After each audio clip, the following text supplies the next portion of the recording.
இந்த கம்ப்யூட்டர் பிளேஸ்ட ஒரு வைட்டல் ரோல்ன்றது புரிஞ்சுக்க முடியுது இந்த கதையில. ஸோ கம்ப்யூட்டர்ன்ற கேரக்டர் பத்தி பேசலாம்.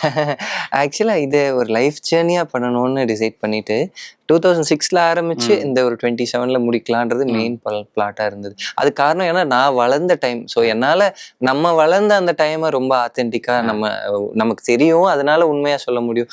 நீங்க அந்த எராவை டிஃபைன் பண்ணோம்னா ஃபர்ஸ்ட் விஷயம் வந்து கம்ப்யூட்டர்ஸும் இன்டர்நெட்டும் தான். ஆல்மோஸ்ட் ஐ திங்க் 2007 to 10க்குள்ள தான் கொஞ்சம் கொஞ்சமா கம்ப்யூட்டர்ஸ் எல்லா இடத்துலையும் வர ஆரம்பிச்சு, ஆல்மோஸ்ட் அந்த 10லேருந்து நிறைய வீடுகள்லேயே வர ஆரம்பிச்சு. அதுக்கு முன்னாடி இன்டர்நெட் சென்டர்ஸ் இருக்கும் நிறையா. கொஞ்சம் கொஞ்சமா அதுக்கப்புறமா தான் எல்லா வீடுகள்லையும் வர ஆரம்பிக்க இன்டர்நெட் சென்டர்ஸோட இதெல்லாம் குறைய ஆரம்பிச்சிச்சு.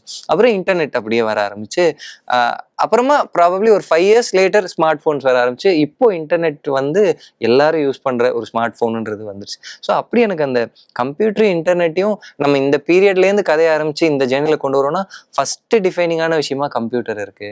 ஸோ அதை வந்து அப்போ அந்த கம்ப்யூட்டர்ன்ற விஷயத்த சரத் சாருக்கு எப்படி கனெக்ட் பண்ணி பார்க்கலாம், சித்தார்த் சாருக்கு எப்படி கனெக்ட் பண்ணலாம்னு யோசிக்கும் போது இந்த கதையோட பெரிய ஒரு ஸ்பைனாவே வந்துச்சு. ஸோ சரத் சார் வந்து ஒரு நியூ சேஞ்ச் வந்து அதை ரெசிஸ்ட் பண்றாரு. சித்தார்த் சார் அந்த நியூ சேஞ்சுக்கு அடாப்ட் ஆகி அவரோட லைஃப்பை ஸ்டார்ட் பண்ண வேண்டியிருக்கு அப்படின்றது.